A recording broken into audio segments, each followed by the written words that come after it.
Gilles Darmon, bonjour. Bonjour. Pourquoi Israël plonge si vite ? Bien, c'est exactement la question qu'on se pose à la lecture du dernier rapport alternatif sur la pauvreté de l'organisation La Tête que nous avons remis la semaine dernière au président de l'État d'Israël et qui montre des chiffres catastrophiques, je dirais quasiment historiques dans l'ampleur, dans l'impact social de la crise du Covid en Israël, et que ces chiffres finalement sont je dirais au-delà des prévisions les plus pessimistes que nous avions pu avoir, que ce soit le Bitur Leumi, la sécurité sociale israélienne, ou même le Bureau central de statistique. Eh bien, ces chiffres sont beaucoup plus graves et, je dirais, terribles à affronter que ces pires prévisions.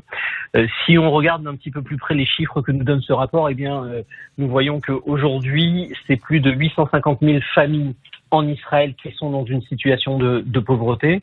C'est une augmentation de 10 points par rapport à une situation post-Covid, c'est-à-dire qu'avant le Covid, nous étions à un niveau d'à peu près 20% des populations israéliennes vivant dans une situation de pauvreté. Aujourd'hui, nous sommes autour de 29,3%. Donc, comme vous le voyez, c'est un impact terrible. Normalement, des mouvements comme ça, sociaux, ils prennent des années à se mettre en place. Et là, c'est un espèce de mur que nous avons sur lequel la société israélienne s'est encastrée.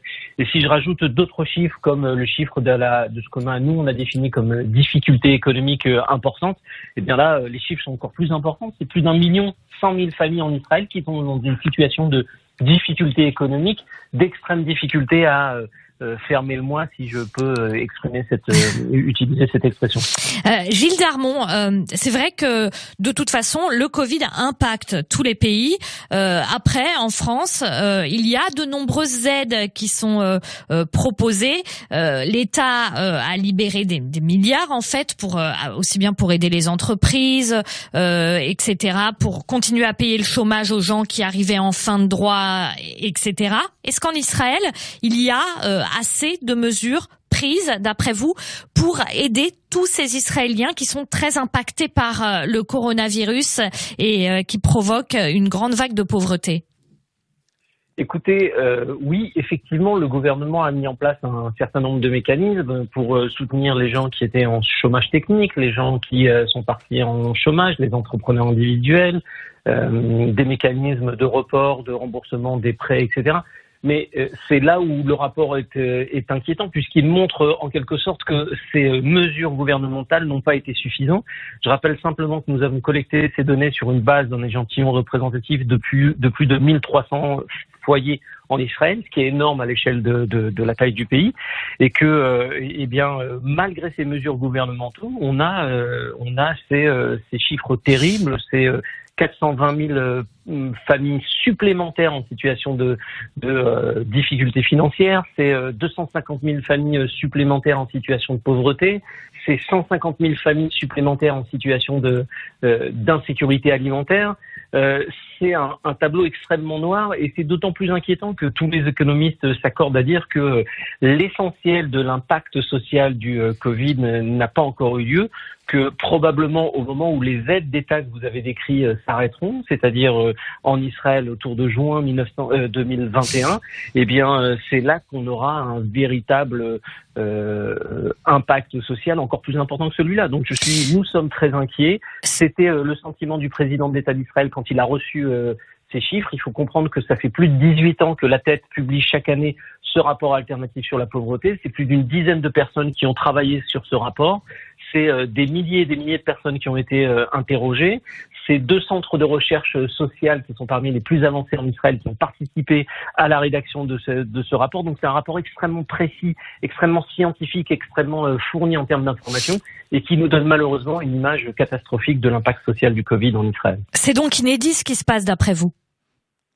C'est plus qu'inédit, c'est historique. Je pense que Israël n'a pas connu un événement social d'une telle ampleur. C'est historique dans sa soudaineté, puisque c'est un événement qui s'est mis en place, en tout cas cette rupture sociale s'est mise en place en l'espace de 6 mois. Début de la crise du Covid, on est fin du mois de mars en Israël, et ces chiffres ont été collectés entre la mi-septembre et la mi-octobre.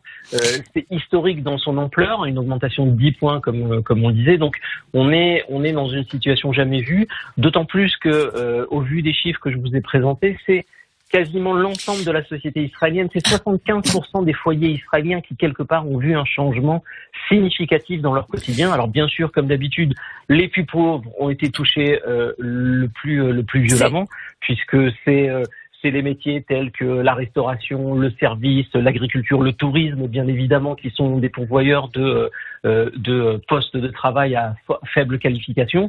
Eh bien, malheureusement, c'est une fois encore les populations les plus pauvres israéliennes qui ont été touchées le plus durement. Alors, Gilles Darmon, est-ce qu'il y a possibilité de rattrapage d'après vous, puisque les vaccins arrivent, notamment en Israël? On devrait commencer, d'après ce que disent les experts de santé, à sentir les effets positifs d'ici quelques mois. Donc, d'après vous, l'économie israélienne, avant cette crise du Covid, était très réactive, très florissante. Est-ce qu'il faudra beaucoup de temps pour rattraper tout ça?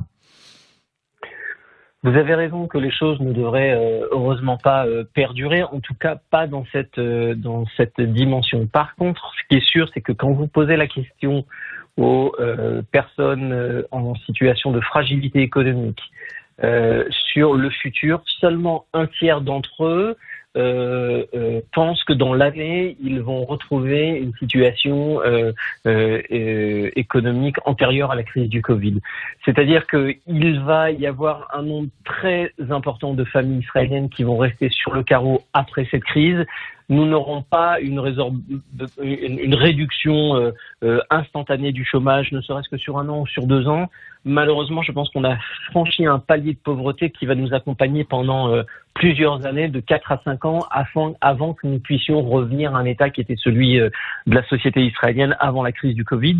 Alors, malheureusement, ces chiffres-là sont le signe de la fragilité du tissu économique israélien. On pensait, au vu des chiffres macro, quand vous regardez le déficit budgétaire israélien, une situation quasiment de plein emploi, la fameuse Startup Nation, etc., on pensait être extrêmement solide pour affronter une crise économique. Et en fait, non, l'écroulement d'une partie significative, l'écroulement économique d'une partie significative des familles israéliennes, c'est avéré, et je crois que c'est un désaveu fort de cette capacité de résilience de la société israélienne. Il faut quand même mentionner l'autre côté de cette, si vous me permettez juste une remarque. Je voudrais pas être totalement pessimiste sur notre image de la société israélienne. Le côté positif, c'est que cette crise économique s'est accompagnée d'une vague de formidable mobilisation de la société israélienne. C'est des centaines et des centaines, voire des millions d'Israéliens qui se sont mobilisés, qui ont compris qu'il était important d'agir aujourd'hui, que ce soit au travers de l'organisation La Tête ou au travers d'autres organisations, et qui ont contribué financièrement, qui ont fait des donations de denrées alimentaires, fait du volontariat, monté des initiatives individuelles. Tout le monde a dans son entourage ou a individuellement faire en sorte que son voisin de palier, son collègue de travail, les amis de ses enfants à l'école, eh bien, puissent recevoir une aide de ce soutien communautaire qui a été tellement fort et qui continue d'être aussi fort. Et à mon avis, c'est aussi quelque chose qui va rester dans la société israélienne après la crise. Merci beaucoup Gilles Darmon d'avoir été en ligne avec nous ce matin sur Judaïque FM, président de La Tête, auteur donc d'un rapport très détaillé sur la pauvreté en Israël qui a donc doublé depuis l'apparition du Covid. Merci à vous.